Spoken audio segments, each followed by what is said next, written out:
पिछली वीडियो में हम लोग एक्सरसाइज 14.1 से कुछ क्वेश्चंस लगाए और इस वीडियो में भी हम जो है 14.1 में जो बचे हुए क्वेश्चंस हैं उनको लगाते हैं। पिछली वीडियो में हम लोग ध्यान दीजिए क्वेश्चन ठीक है ये लगा लिए थे, ठीक है क्वेश्चन लगाए जा चुके हैं। एक क्वेश्चन 7 तक लगाए थे हम लोग, आज क्वेश्चन 8 लगा लेते हैं। ठीक है, क्वेश्चन 8 देखिए लिखा है prove that diagonals of rhombus intersect each other at right angle. ठीक है, बोल रहे हैं कि किसी भी रोम्बस के जो डायगोनल हैं एक दूसरे को 90 डिग्री पर कट करते हैं, ये आप प्रूव करिए। ठीक है, तो हम लोग इसको प्रूव कर लेते हैं। ठीक है, इसको हम लोग प्रूव कर लेते हैं। कैसे प्रूव करेंगे आइए देखते हैं। हम इसको प्रूव करने से पहले एक चीज़ जान लेते हैं कि जैसे अगर एक हमारे पास एक रोम्बस दिया जाए, ठीक है, जैसे हमारे पास एक रोम्बस दिया गया है, ठीक है, ये कोई रोम्बस जैसे दिया गया हमारे पास, ठीक, तो जो ये रोम्बस है, ठीक है, ये इसमें चार जो इसके वर्टेक्स हैं ए बी सी डी, ये जो चार वर्टेक्स हैं, ठीक है, और इसमें जो है चार साइड्स हैं, ठीक है, चार वर्टेक्स हैं और चार साइड्स हैं। अब ये हम रोम्बस, ठीक है, रोम्बस थोड़ा सा इस तरह से होगा। रोम्बस में होता है कि चारों साइड्स बराबर होती हैं, ठीक है, चारों साइड्स बराबर होती हैं। अब इसका जो डायगोनल है, ठीक है, दो डायगोनल्स हैं। अब इस रोम्बस को हम कैसे भी कर दें, कहीं भी रख दें, ठीक है, यहाँ रख दें, यहाँ रख दें, यहाँ रख दें, ऐसे घुमा दें, ठीक है, या ऐसे घुमा दें, कैसे भी कर दें, ठीक है, इस रोम्बस की कोई भी प्रॉपर्टी नहीं बदलने वाली है। बदलेगा तो सिर्फ और सिर्फ क्या, इसकी लोकेशन। ठीक है, तो हम इसको अभी यहाँ पर रखते हैं। अब हमारे पास, ठीक है, यहाँ पे जैसे एक एक्स वाई प्लेन है, ठीक है, हम जो एक्स वाई प्लेन है, ठीक है, इसको थोड़ा सा अलग कलर से बना लेते हैं, ठीक है, रेड कलर कर लेते हैं। ये एक्स वाई प्लेन हो गया हमारे पास, ठीक है। अब हम क्या करते हैं, देखिए यहाँ पे हम यहाँ पे है, इसका जो कोऑर्डिनेट होगा यहाँ कुछ होगा, यहाँ पे कुछ होगा, इसका कोऑर्डिनेट बी का कोई कोऑर्डिनेट होगा, ए का कोऑर्डिनेट होगा कोई, ठीक है। अब हम इसको देखिए क्या करते हैं, इसको हम घुमा दिए, कोऑर्डिनेट चेंज होगा पर इसमें रोम्बस में कुछ भी चेंज नहीं होगा। और अभी हम इसको यहाँ पे ले आके शिफ्ट कर दिए, ठीक है। अब इसके जो कोऑर्डिनेट्स हैं वो चेंज हो जाएंगे, ठीक है, और वो कोऑर्डिनेट कुछ इस तरह से होंगे। जैसे एक तो इस ओरिजिन पे है तो इसका कोऑर्डिनेट क्या होगा, 0 0 होगा। और हम मान लेते हैं कि जो ये रोम्बस है इसकी सभी साइड्स x सेंटीमीटर है, ठीक है, यहाँ से यहाँ तक कितना है, x सेंटीमीटर, ठीक है। तो x यूनिट है, अगर x यूनिट है तो यहाँ पे b का कोऑर्डिनेट जो आएगा वो x कोऑर्डिनेट तो x हो जाएगा, और जो दूसरा कोऑर्डिनेट होगा वो 0 होगा, क्योंकि x एक्सिस पर y जो होता है वो 0 होता है। अब हम d पर आ जाते हैं, d का कोऑर्डिनेट क्या होगा। अब d जो है, हो सकता था हम अगर इसको और थोड़ा सा कंप्रेस करते हैं, ठीक है, तो ये थोड़ा सा इस तरह से बनेगा और ये थोड़ा सा सिर नीचे आ जाएगा इसका, फिर यहाँ इस तरह से रोम्बस बन जाएगा, ठीक है। या तो ये रोम्बस कुछ इस तरह से भी बन सकता था, ठीक, ठीक है, ये रोम्बस जो कुछ इस तरह से बन सकता था। तो हम अब इसलिए हम देखेंगे कि इसकी जो डी का कोऑर्डिनेट है वो फिक्स नहीं हो सकता है, फिक्स नहीं हो सकता है, तो इसका मतलब कुछ भी होगा वो, और वो क्या होगा उससे थोड़ा सा बात कर लेते हैं। अब हम मान लेते हैं यहाँ से यहाँ तक की दूरी जो है ना, ये दूरी, ये हमारे पास मान लेते हैं कि ये दूरी ए है, कितना ए है, तो यहाँ पर जो एक्स कोऑर्डिनेट आएगा वो कितना हो जाएगा, ए हो जाएगा, ठीक। तो इतना समझ में आ रहा है, इसका जो ए कोऑर्डिनेट होगा, ठीक है, यहाँ पे, ठीक, हम उसको लिख लेते हैं, यहाँ पे होगा डी का, डी का जो एक्स कोऑर्डिनेट होगा कितना हो जाएगा, ए हो जाएगा। कब, जब यहाँ से यहाँ तक की जो दूरी हो ए होगी तो ए होगा, और यहाँ से यहाँ तक की दूरी हमको पता है नहीं, ठीक, तो हम इसको मान लेते हैं बी है, ठीक है। तो ए कोऑर्डिनेट कितना हो गया, ए बी हो गया इसका। अब ए दूरी ए है यहाँ से यहाँ तक, ठीक है, यहाँ से यहाँ तक ए है, ए दूरी। अब यहाँ से, ठीक है, डी से सी तक, डी से सी तक की दूरी कितनी है, यक्स है, क्योंकि इसकी साइड हो जाएगी, ठीक है। तो अब यहाँ पे जो सी में यक्स कोऑर्डिनेट आएगा वो कितना आएगा, ए यहाँ से यहाँ तक, उसके बाद यक्स यहाँ से यहाँ तक, तो ये हो गया आपका ए प्लस यक्स, यक्स कोऑर्डिनेट हुआ। और जो दूसरा है बी, ठीक है, क्योंकि रोम्बस होता है पैरेललोग्राम, तो जितना ए होगा उतना ए होगा, तो यहाँ पे बी हुआ वाई कोऑर्डिनेट, यहाँ पे भी बी होगा, तो यहाँ पे भी क्या होगा, बी होगा। तो इतनी बात समझ में आ जानी चाहिए कि जो इसका जो कोऑर्डिनेट लिया जाएगा वो इस तरह से हम इसका कोऑर्डिनेट लिए, ठीक है, यहाँ पे हम इसका कोऑर्डिनेट ले लिए इस तरह से। अब इसके बाद यहाँ पे हम कैलकुलेशन कर लेते हैं कुछ, जैसा कि इसकी सभी साइड्स कितनी है, एक्स सेंटीमीटर है, ठीक है, या एक्स यूनिट है, तो हमारे पास, ठीक है। अब मान लेते हैं A B C D is a rhombus.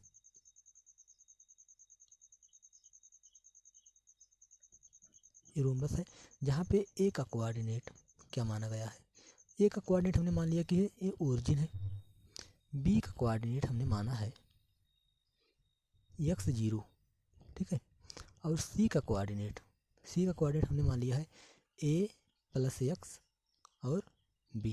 इस तरह से हमने d का कोऑर्डिनेट माना हुआ है, ठीक है, d का कोऑर्डिनेट हम मान लिए हैं ए बी। अब हमारे पास एक बात याद रखना है यहाँ पे कि सभी sides A B B C C D या डी सी और ए डी, इस चारों साइड्स आपस में कितना है, यक्स यूनिट है, यक्स यूनिट, ठीक है, x centimetre, x metre, x kilometre, x millimetre, तो यक्स हैं, ठीक है।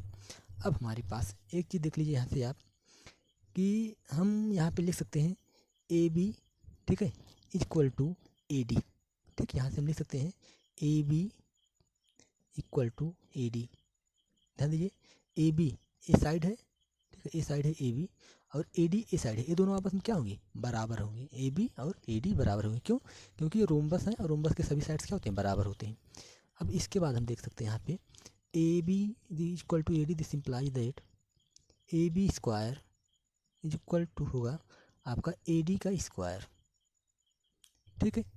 अब इसके बाद हम यहाँ पे एक चीज़ देखते हैं कि अब इसमें ए बी कितना होगा ना, ए बी, ए से बी, ए आपका होगा स्क्वायर रूट, ठीक, A B x1 minus x2 मतलब x माइनस जीरो का whole square, x minus zero का whole square plus y1 minus y2 मतलब जीरो माइनस जीरो का whole square equal square root हमारे पास जो है नहीं रहेगा क्योंकि हम यहाँ पे स्क्वायर कर चुके हैं, ठीक है, तो स्क्वायर रूट यहाँ पे नहीं रहेगा, ठीक है, स्क्वायर रूट नहीं रहेगा यहाँ पे।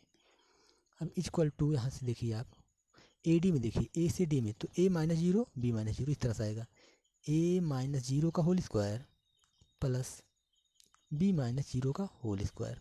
यहाँ से ध्यान दीजिए आपका हो जाएगा एक्स स्क्वायर इक्वल टू, यहाँ पे आएगा आपका ए स्क्वायर और दूसरी तरफ आएगा प्लस बी स्क्वायर, ठीक है। ये हमारे पास एक रिलेशन हो गया।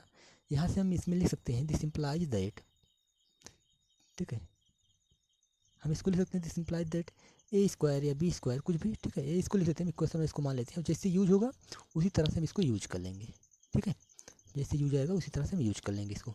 अब देखिए हम यहाँ पे जो है इसकी जो है क्या बना लेते हैं, डायगोनल्स बना लेते हैं, ठीक है, इसमें हम डायगोनल्स बना ले रहे हैं।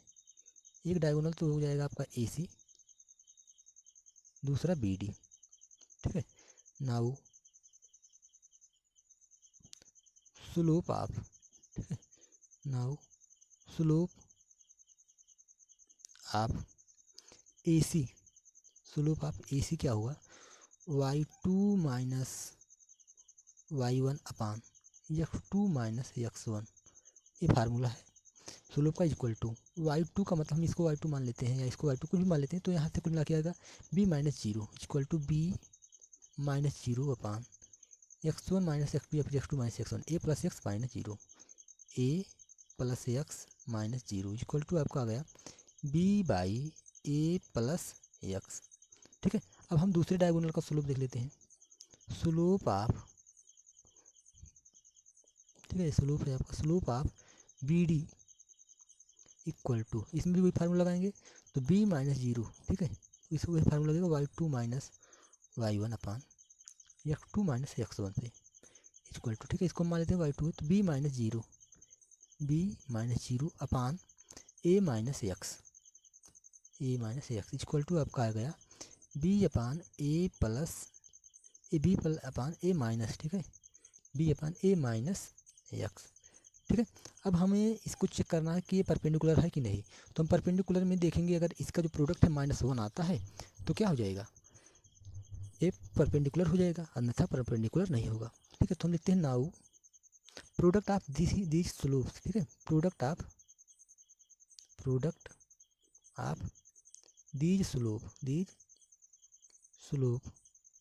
ठीक है, हम इसका स्लोप का जो प्रोडक्ट देख लेते हैं क्या हो जाएगा, b upon A plus x multiplied by B upon A minus x equal to आपका हो जाएगा बी स्क्वायर अपान ए, यहाँ पे आ गया आपका ए स्क्वायर माइनस एक्स स्क्वायर, ठीक है, इक्वल टू। अब देखिए हम यहाँ से अगर बी स्क्वायर की वैल्यू देखें तो बी स्क्वायर की वैल्यू क्या आएगी, x square minus A square. हम यहाँ पे लिख सकते हैं ए स्क्वायर एक्स स्क्वायर माइनस, ठीक है, बी स्क्वायर के स्थान पे ए स्क्वायर, ठीक है, X square minus A square upon नीचे है आपका ए स्क्वायर माइनस एक्स स्क्वायर। ये बात कहाँ से आई है, इक्वेशन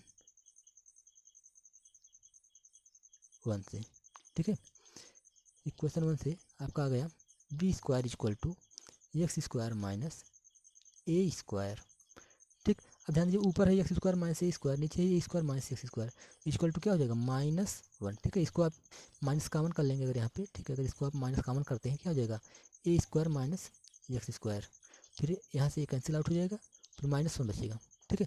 तो अगर इन दोनों का सलूप क्या जाता है -1, तो इसका मतलब क्या हो गया, दिस इम्प्लाइज दैट, आप बोल सकते हैं diagonal of rhombus are perpendicular, rhombus are perpendicular, ठीक है। तो इस तरह से हम प्रूव किए कि जो है रोम्बस होता है उसका डायगोनल परपेंडिकुलर कैसे होता है, ठीक है। इसके बाद हमारे पास एक क्वेश्चन है, इसमें क्वेश्चन 9 लिखा है prove that the line joining the points this is parallel to the line joining point this and this, ठीक है। तो इसमें हम क्या करेंगे, इसमें जो इसके स्लोप्स आएंगे, ठीक है, उनको इक्वल दिखा देंगे। अगर इक्वल है तो क्या हो जाएगा, वो पैरेलल हो जाएगा, अदरवाइज पैरेलल नहीं होगा, ठीक है। तो हम इसको मान लेते हैं कि, ठीक है, जो यहाँ पे जो लाइन जा रही है स्लोप उसको निकाल लेते हैं, ठीक है। इसे यहाँ से लिख देते हैं हम slope of line passing through the point, कौन कौन सा पॉइंट है 5, 6 एंड 2, 3, 5, 6 और 2, 3 से जाने वाली लाइन का जो स्लोप होगा वो क्या हो जाएगा इक्वल टू, यहाँ से वही formula y2 minus y1 upon x2 minus x1, तो 3 माइनस 6 अपान यहाँ पे इसको मान लेते हैं यमोन है, ठीक है, अपान 2 माइनस 5 इक्वल टू देखिए क्या आएगा -3 अपान -3, ठीक है, इक्वल टू आ गया आपका 1।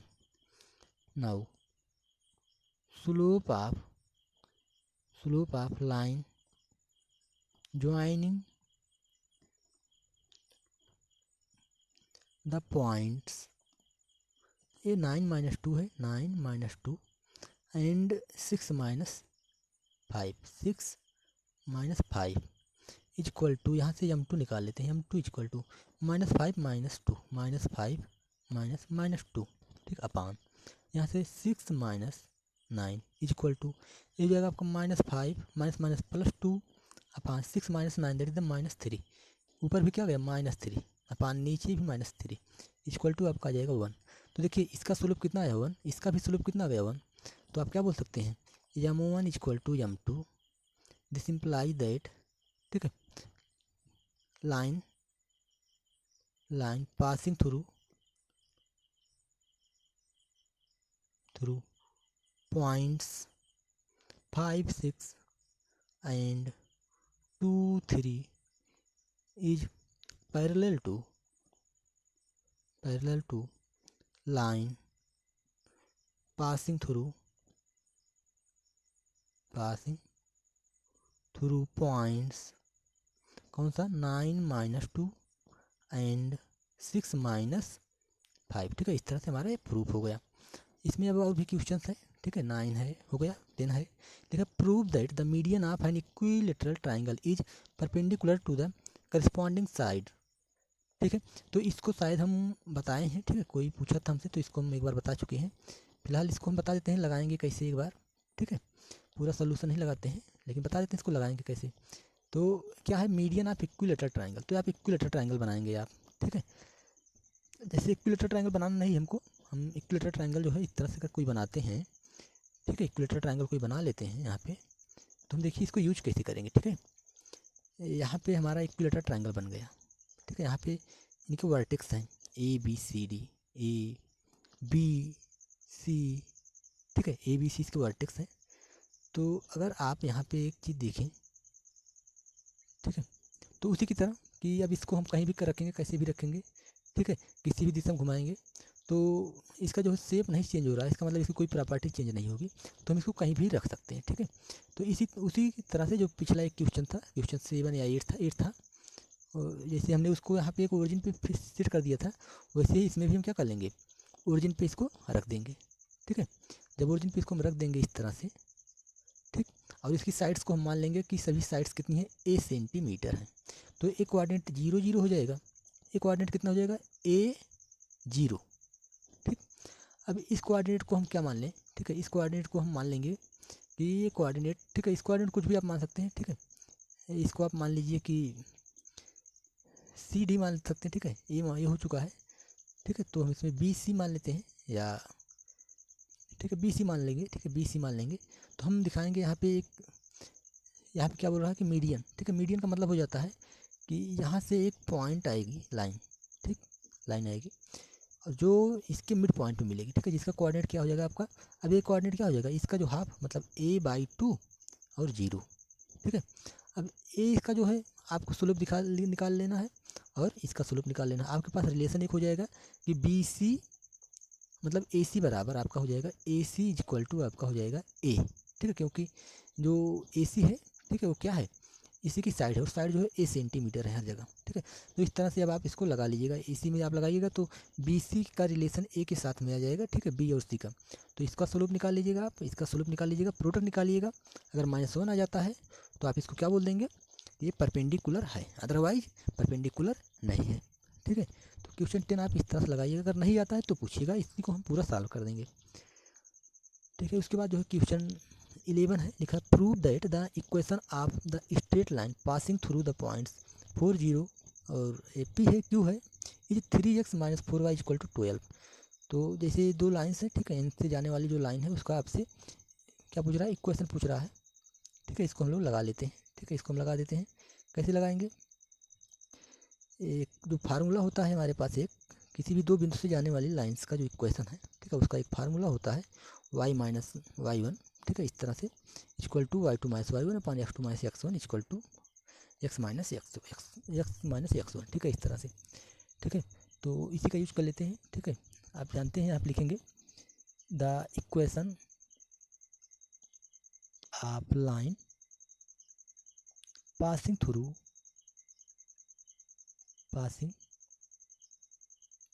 थ्रू दी पॉइंट्स, कोई भी इक्वेशन हो जो दो बिंदुओं से होकर जाता हो। ठीक है, हम मान लेते हैं जो दो बिंदु हैं x1 y1 और x2 y2 ये दो बिंदु से जाने वाली लाइन का जो इक्वेशन होता है, समीकरण होता है, वो जो होता है आपका y - y1 is equal to y2 - y1 upon x2 - x1 into x - x1। ठीक है, इस तरह से ध्यान दीजिए, इसको कट नहीं करेंगे आप। ठीक है, कि आप इसको इससे कट कर दें, क्या है, x - x1 है और x2 - x1 है। ठीक है, तो इस तरह से इसको ध्यान रखिए। अब यहाँ पे आप इसमें वैल्यू रख दीजिए, इसको आप मान लीजिए वायु x1 y1 है, इसको मान लीजिए क्या है, x1 y1 है, और इसको मान लीजिए कि आप x2 y2 है। ठीक है, सॉल्व कर लीजिए इसको आप सॉल्व करेंगे तो ध्यान दीजिए, यहाँ पे आपका आ जाएगा,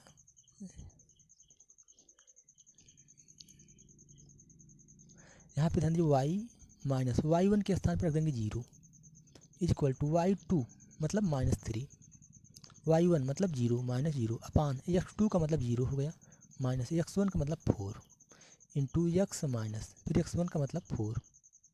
ठीक है, यहाँ सिंप्लीफाई कर लेंगे अब, तो y इक्वल टू, ये देखिए माइनस है, यहाँ पे -3 आएगा, यहाँ -4 आएगा, तो 3/4 इंटू x माइनस x1 के स्थान पे 4, इसको सिंप्लीफाई कर लीजिए, 4 को इधर मल्टीप्लाई कर दीजिए, 4y इक्वल टू 3x और 3 का 4 मल्टीप्लाई हो जाएगा -12। ठीक है, अब 4y को लेफ्ट में लेके आएंगे, 12 को इधर लेके जाएंगे तो क्या हो जाएगा, 12 प्लस हो गया इक्वल टू 3x 4y इधर आके -4y। ठीक है, तो 3x - 4y इक्वल टू 12 ये आपका इक्वेशन है।